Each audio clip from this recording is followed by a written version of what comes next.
Welcome to the Sports Guru podcast with the Sports Guru himself. I mean, it felt good to just be checking in. We ain't had no sports since, March 12th. Now it's April 25th, you know what I mean? The draft started on Thursday. It's Saturday morning, 1:22, you know what I mean? So I just felt like, talking that talk to y'all. So let's get it. We're going to dive right into it. Round one of the NFL draft. First overall pick was to the Cincinnati Bengals, Joe Burrow, LSU. First pick, no-brainer. Washington was picking number 2. Y'all know who went next. Chase Young, Ohio State. After that, Detroit, Jeff Okudah from Ohio State, back-to-back Ohio State boys. Burrow went to Ohio State, too, before he transferred to LSU. So 3 players that all was teammates at one point on the same team, all went the first 3 picks. Andrew Thomas from Georgia, I feel like that was a reach for the Giants. I feel like with that pick right there, the Giants should have grabbed Isaiah Simmons. He's the most versatile player in the draft. I feel like they definitely should have got Isaiah Simmons, or they should have just traded down and collected some more picking assets. The 5th pick was where it got interesting. I'm so glad Miami didn't do what they did years ago with Drew Brees and pass up on Tua. I'm so glad they got Tua. Let Tua sit this year behind Fitzpatrick and Rosen, and then let him pop out next year. There's no need for Tua to touch the field. Let him get 110% healthy. Let him get that hip right, and let him be cool. Let him let loose. He's a left-handed quarterback. He's deadly. They'd have passed to him. They'd have regretted it. I've been saying it for the longest. Tua give me Russell Wilson vibes, straight like that. He played just like Russell Wilson. He a left-handed quarterback. He dropped dimes. He dropping dimes like he be on the corner somewhere. So that was a good pick for Miami. The LA Chargers got Justin Herbert out of Oregon. I'm not sold on him. I'm really not sold on him. We're going to see how that pick pay out. I guess he's going to either play sometime this year or next year because Tyrod Taylor for now is the quarterback. The Chargers should have just signed Cam Newton, and with that pick, they could have got like another position. They didn't really need to get Justin Herbert from Oregon. I'm really not sold on him, bro. He was like check down Charlie, a lot of short intermediate routes. With the next pick, the 7th pick, the Panthers, they drafted Derrick Brown for Auburn. I like Derrick Brown. He a monster. I kind of thought that the Panthers was going to go to D-tackle because they really love D-tackle and linemen. But the Panthers should have got Isaiah Simmons, too, just like the Giants should have got him, or even the Chargers at 6 should have got him. They should have got Isaiah Simmons. So who got Isaiah Simmons was the 8th team that was picking. That's the Cardinals. Now, the Cardinals read up this all season. They traded David Johnson, got D-Hop, Kyler Murray going into his second year, and then you put Isaiah Simmons on that defense with Patrick Peterson returning healthy, Budda Baker, Byron Murphy back there. He probably going to take Hassan Reddick's spot. Chandler Jones just led the league in sack. Isaiah Simmons is the most versatile player in the draft. He can play safety, linebacker, outside linebacker, slot corner, outside corner, a hybrid. Whatever you need him to do, he could do. The 9th pick in the draft was C.J. Henderson. He from Florida. He went to Jacksonville. He a strapped-down corner. The 10th pick to close out the top 10 was Jarek Willis, Alabama, right tackle. He going to go protect Baker Mayfield so he won't get sacked no more. But I'm not about to run down all 32 of these picks. I'm about to just start, giving it to y'all how I give it to y'all. A pick I liked a lot was the Henry Ruggs pick. I thought it was forced at 12. I felt like Ruggs should have went between. I'm surprised he was the first receiver taken. He give me heavy Tyreek Hill vibes, and everybody know the Raiders like speed. They love speed. So, that was a good pick for them to open up the field for Derek Carr because you're going to need that to counter what Tyreek Hill and Kansas City and them boys is doing over there in the AFC West. And then I like the pick with the Bucs at 13, Tristan Wirfs from Ohio. He's one of the better linemen in the draft. I think the Giants should have got him at 4 over Andrew Thomas. I like him, but while we on the Bucs, they signed Tom Brady in free agency. That was a GOAT move. And then Gronk comes out of retirement and signs with the Tampa Bay Buccaneers. They get an offensive tackle. They might go running back in the later rounds of the draft, but the Tampa is going. They loaded. They loaded. They deep. They nasty. It's monstrous. It's just monstrous. They traded up from 14 to 13 with San Fran. San Fran traded down the pick and got Javon Clinlaw from South Carolina at D-tackle to replace Buckner, who they traded to the Colts, and they gonna trade him for more than they gonna get him for. The value, Buckner just got over $100 million. He coming on a first-round contract, so they get him on a super discount, like a super sturdy discount, and probably the same production, if not better. Denver read up at receiver this draft. They drafted Jerry Jeudy from Bama at 15. And then in the second round, they got KJ Hamler for Penn State with that speed. They give it and then paired them with Cameron Sutton and then Noah Fant that they got over there with Drew Lock. Denver offense with Melvin Gordon. Oh, I'm out had to live tweet that from the computer right now. I'm at work right now and giving it to y'all. Oh, let me tweet that. Denver got Melvin Gordon, Noah Fant, Jeudy, who they got? Jeudy, Sutton, and KJ. Nasty. And Phillip Lindsay. And Lindsay's still there. That's nasty. I like that pick for Denver. Denver having a real good draft. Shout out to Denver. That real good offseason because they was able to bring in Melvin Gordon with a running back, change the pace back with him and Phillip Lindsay. That's a good pick.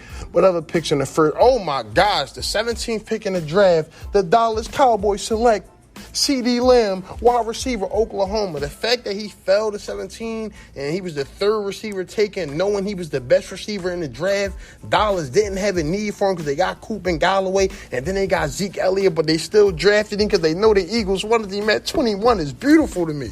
Oh, my gosh, you got to love it because the Eagles did it to the Cowboys with Dallas Goedert years 2, 3, 4 years ago. They did that. Dallas returned the favor, but they get the best receiver. Him and Coop, and then you got Zeke. Dak don't got no excuses. They don't go to the playoffs this year and win the division. It's a problem. I'm rooting for the Eagles this year, too. Y'all already know why. I ain't going to jump into that. So, matter of fact, shout out to the Eagles, too, signing Will Parks. Shout out to my guy.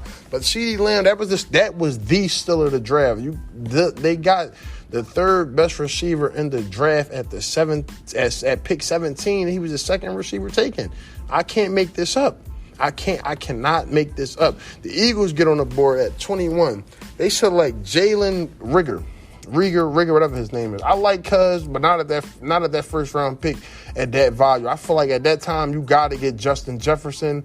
I just feel like Justin Jefferson should have been a pick at 21, but he went at 22 to the Vikings. I like Jalen, but I feel like that was a reach for that position. At that pick at 21, I know his pop played defensive end or D tackle for the Eagles, but in the last 2 years, 2018, Jalen put up 72 catches, 1,061 yards, 9 touchdowns. The year that just passed, he put up 43 catches, 611 yards, 5 touchdowns. Right? Y'all staying with me? Okay, hold on. Let me get y'all Justin Jefferson, who went the very next pick to the Minnesota Vikings.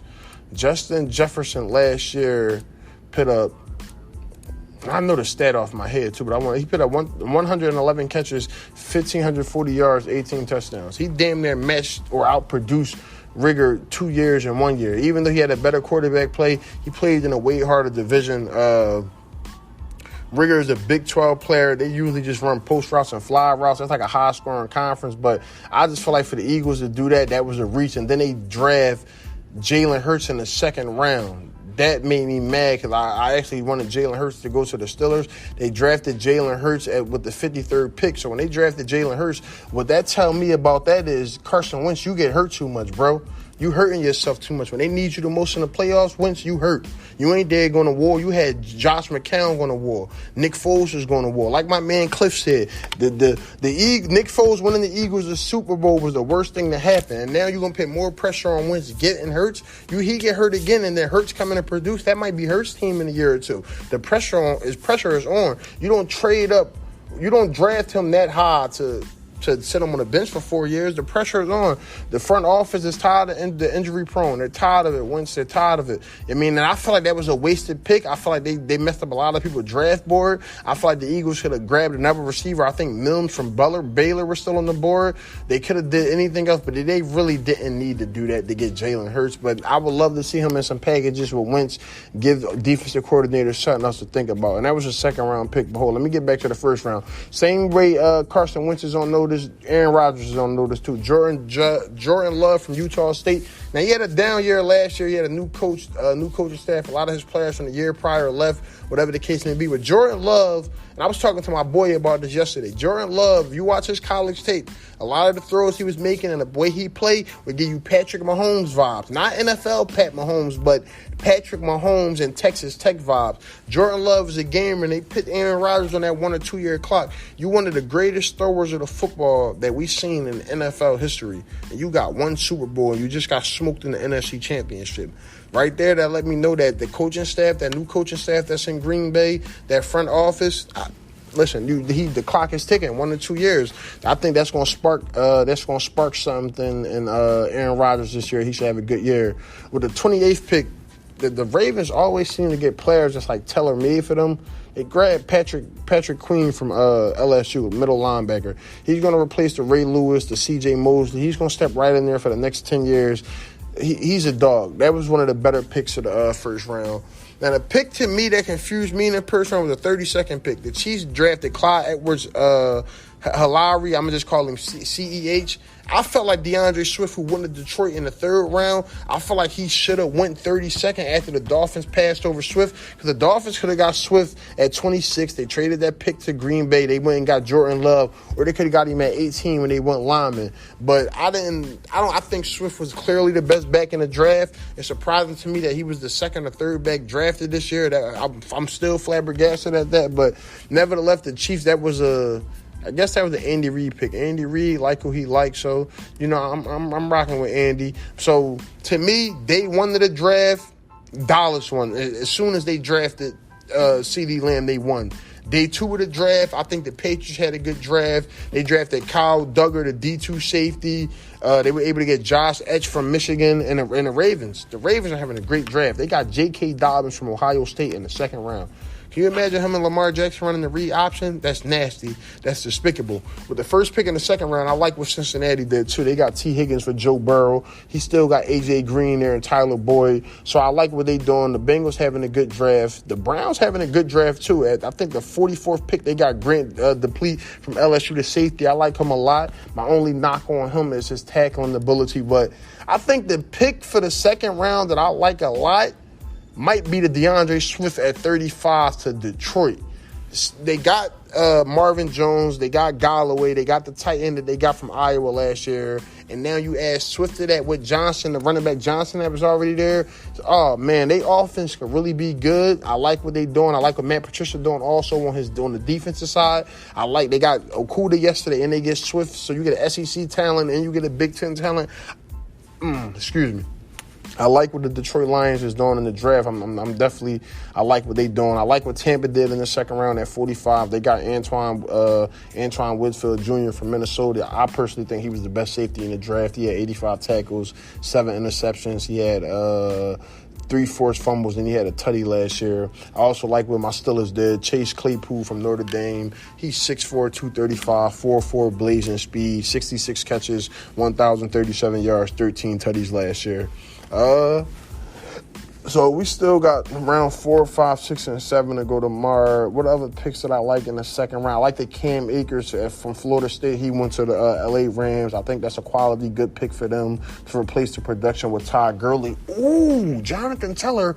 He went 41 from Wisconsin. He went to Indy. I like that for Indy with Phillip Rivers. Get him a good running back. He ran 4.3 speed. I didn't really see that on the tape, but he ran a 4.3 40. He's one of the most productive and one of the better running backs that we had that we seen in college football history. So, that was a good pick for them. Who else? Ooh, Dallas got Trayvon Diggs from Bama. I like Trayvon Diggs from Bama. He's not a shutdown corner. He's a quality corner. He come from the SEC. He's versatile. He can play slot and he can play some safety. I think that's a good pick.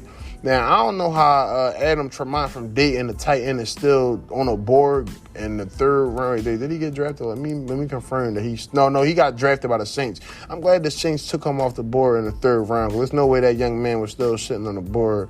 Let me see, third round. He good. I like Zach Moss with Buffalo to go with Singletary. He got drafted in the 86th pick. Zach Moss, straight power, bruiser. Singletary for Buffalo. They could change the pace. So that was a good pick for them. Who else won in the third? Any good, interesting third round picks? I like the outside linebacker, Devon Teller that the Eagles got. He a dog. He came from the Pac-12. I like him a lot. But the pick of the third round, I would have to say would be... I like what Jonah Jackson did, what Detroit did with Jonah Jackson, Ohio State offensive guard. He's a hell of a lineman, but that might not be the pick of the round. Ooh, the Patriots I got to text my boy Reek. The Patriots got Aferne Jenkins from Alabama, the outside linebacker. I wanted him in the later rounds. I didn't know he went. The Patriots had a monster day two. They had a lot of picks with day two, and they capitalized with a lot of these picks. They drafted a tight end. They got a linebacker. The Patriots doing what they got to do to be successful. We got round 4, 5, 6, and 7 tomorrow. It's crazy, though, that Jake Eason is still on the board as a quarterback. Jake Farm is still on the board. You know what's more crazy to me? Outside of the draft, that Cam Newton is still a free agent after the Panthers released him. Now, my personal opinion is maybe the Patriots, if they don't draft one of these quarterbacks in the draft, they sign Cam to a 1-year contract, 2-year contract. There's no way Cam is still a free agent. Like, I understand why Jameis Winston is a free agent, but Cam Newton being a free agent is just like, bro, this not that. Like, this not that. Even though Cam got asked a little bit after the Super Bowl and Von Miller took his soul, but this definitely not that. Even that, Javion Clowney's still a free agent. He lowered his price. I mean, even though he don't got the 10 sacks plus a year he should have, he's a monster against the run. He's one of the most disruptive players in the league, and he's a beast. He shouldn't even be a free agent no more. But I mean, yeah, Jake Farm and Jake Eason might be the best players still available overall. And Florida running back like Michael Pern, he's still up there on the board. He a speed. I would love for the Steelers to look at him because we really need some speed coming out the backfield. We for sure need some speed. Let me see who else still on the board. Well, most of the guys I like in college is off. No, that was the running backs. Let me see. Hold on, y'all. I'm giving it to y'all live and direct. Bryce Hall, cornerback from Virginia. He's still on the board. I like him a lot. Albert. I'm not about to pronounce his last name. Albert O from Missouri. In my opinion, he was the second best tight end at the Adam Truman, who went to Dayton and went to the Saints. I don't know how he's still on the board. KJ Hill for Ohio State. He a speedster. He's still on the board as a receiver. Now, what I want the Steelers to do, I think we need some speed and we need to build the trenches up, build the interior. That's what I hope we do. But yeah, that's it for as far as, the draft talk and the free agency talk. I had to give it to y'all. I should have checked in with free agency. Matter of fact, let me give it to y'all some more of the free agency. I'm giving it to y'all. I ain't about to stop. Hold up. I mean, free agency been popping, and I feel like I'm lagging. So hold on one second. Hold on,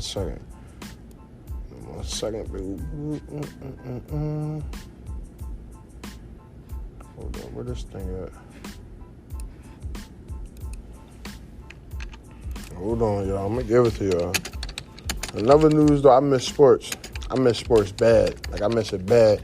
I don't know how I made it this long. I lost count how many days it been. I know it happened March 12th, and I know the day April 25th. So other than that, that's all I know that's popping. Free agency popping. Let's get it. All right, hold up.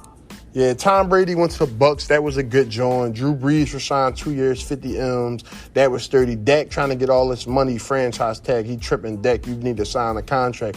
Now, moves I liked it in free agency. One of the better moves to me that I like, that I enjoyed personally, was I like Teddy Bridgewater to the Panthers. I think that was a solid move. I think that was a great move. I also like Chris Harris to the Chargers with Derwin James and Casey Hayward and Desmond King. I love Chris Harris playing a slot for them. Who else got shipped out?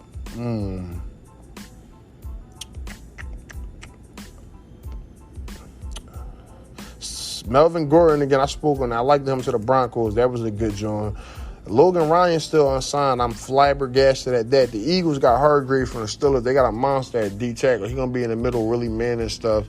Justin Simmons from Denver, he franchise tag. Shaquille Barrett franchise tag. Coop got five years, $100 million. Amari Cooper, he earned that bag, though, for sure. And I ain't going to lie.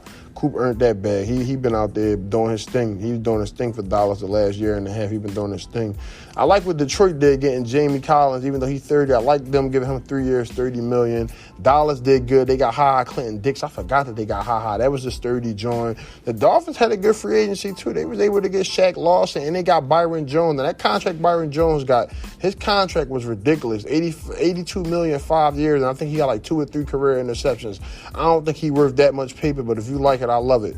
I mean, Kendall Fuller went from the Chiefs back to the Redskins after the Redskins drafted him. That was a good one. Free agency was all right this year. It was definitely all right this year. Emmanuel Sanders went to the Saints. Drew Brees keep getting weapons. He still don't do nothing when he get these weapons. Mariota went to the Raiders. I forgot about that. That's sturdy. I love Eric Ebron to the Steelers. And the dumbest move of the whole free agency, the whole summer, was the Texans trading D-Hop and not getting the first rounder for him and getting David Johnson back. Like, this man hasn't produced in 2 or 3 years on the football field. I like, Mackenzie Alexander went to the Bengals. I ain't know that. Also, my man Will Parks signed with the Eagles, returned back home on a 1-year contract. I like him replacing Malcolm Jenkins. He's a hybrid player, hybrid defender. He wear a lot of different hats, and I think the Eagles' secondary is going to be better. I think their front seven going to be sturdy. They still need to get an inside linebacker, though, middle linebacker, though, Saturday with these last 3 rounds of the draft. Von Bell went to the Bengals on a 3-year contract. That's sturdy. I didn't even know he went to the Bengals. Von Bell like that. I was just going to work with him in Madden. That's it with free agency. But right now, as I sit here, the playoffs supposed to be underway. The NBA playoffs, the playoffs is not underway right now because of coronavirus. Prayers out to everybody that's affected by this. Everybody stay safe, keep practicing social distancing. But I'm hoping we sit here, it's April 25th. By May, June, we got some clarity with the sports. I hope at least the world is back in order, man. 'Cause I ain't gonna lie, I miss sports, man. I miss just watching pregame warm-up, stuff like that, or just watching basketball, football, baseball, hockey. I ain't about to keep watching WWE or watching rewinds. And I don't even know when the next time I'm going to be able to give it to y'all like this. Maybe the NBA draft. Maybe soon, within the next 30 days, we get the sports is back, we get a game or a boxing match or something I can check in on, or we get some type of breaking news that's worth talking about. But I just had to check in with the people, give y'all some draft talk, some first round talk, my opinions on everything. And I mean, thank you for listening. This is Sports Guru. I'm out.